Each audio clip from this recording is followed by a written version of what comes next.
So I want to put you on the spot here a little bit. Okay. And we can make these fairly broad. I'm not going to like set a line or something, but like, you know, I would say like, you know, good, okay, bad, you know, predictions, D&D's launch, whatever they're calling it, 5th edition, 0.5, 6th edition, new edition, D&D 1, whatever term they're using nowadays. You think it will be what level of success do you think it will be? Do you think it will be a good, high, low, disaster, unmitigated grand slam? I think it's going to be a pretty high success. First, the art looks insane. Like even I was when I was at PAX and they showed the art, I was like, damn. I was like, that is impressive. And that goes a long way to sell, especially to people that are new to role-playing games and are going to buy this. So it feels like it's very impressive. You need really, really, really, really strong art. And that art is just so impressive. People thought it was AI. I mean, it's very good art. Look, it's got the cachet. If they're smart and they work with the book publishers and they work with the Barnes and Nobles and they work with the game stores and they really, you know, do their A+ launch and, you know, say what you want about Lord of the Rings Magic the Gathering, they did a pretty good launch. Not perfect, but pretty good launch. They got the word out. And it sold extremely well. Like I think it's the best-selling set ever.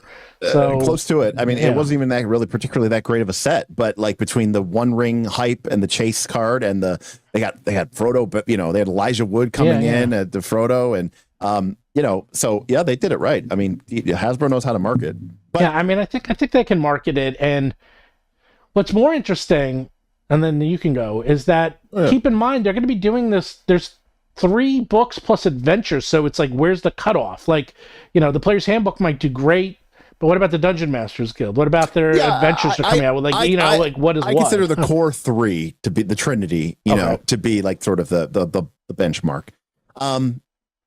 I think it's going to do look, everyone was betting against. I keep thinking of this. I keep thinking of like when it came down to it, there's the Harry Potter video game that came out last year.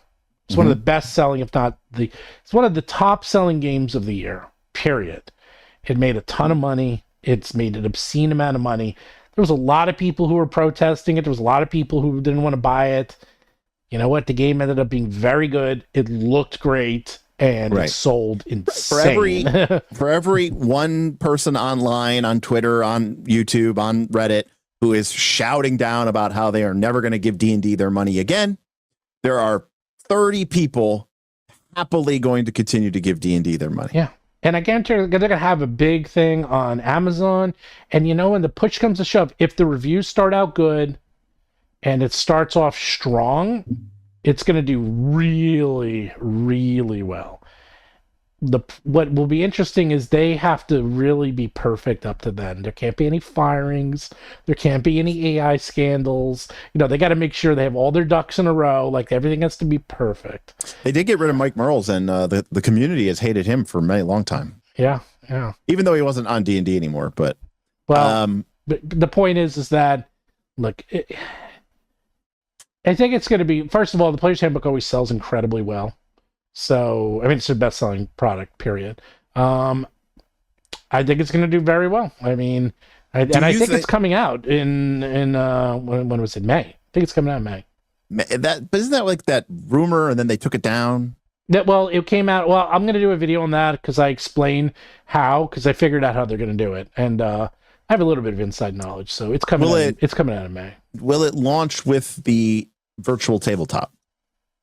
Now that's interesting because I met with them and I spoke to them and they said it's more or less, it's going to be ready by then. Like, they actually wanted to start public beta testing, real public testing in December, but they couldn't get their act together. So that's why they did it at PAX, but they said it's ready to go. And it definitely looked, it was like a final to near final beta state, which is really far. Now, they still have things like the storefront.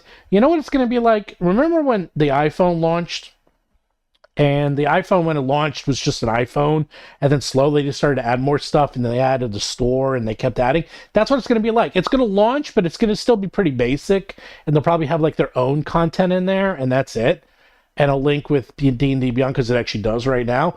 And then we might see the storefront, but I don't think we're going to see the storefront until later in the year. And then the 2024, 2025, by Christmas, then they're going to start putting in all the microtransactions, the add-ons, and so forth. Sure. I mean, I know for a fact. I mean, I know, I can't say, but I know the people working on it. I talk to people in the meetings. I know for a fact what they're doing. I don't know timing, but I literally know these people who are working on the software development, on the storefront, who are in those meetings.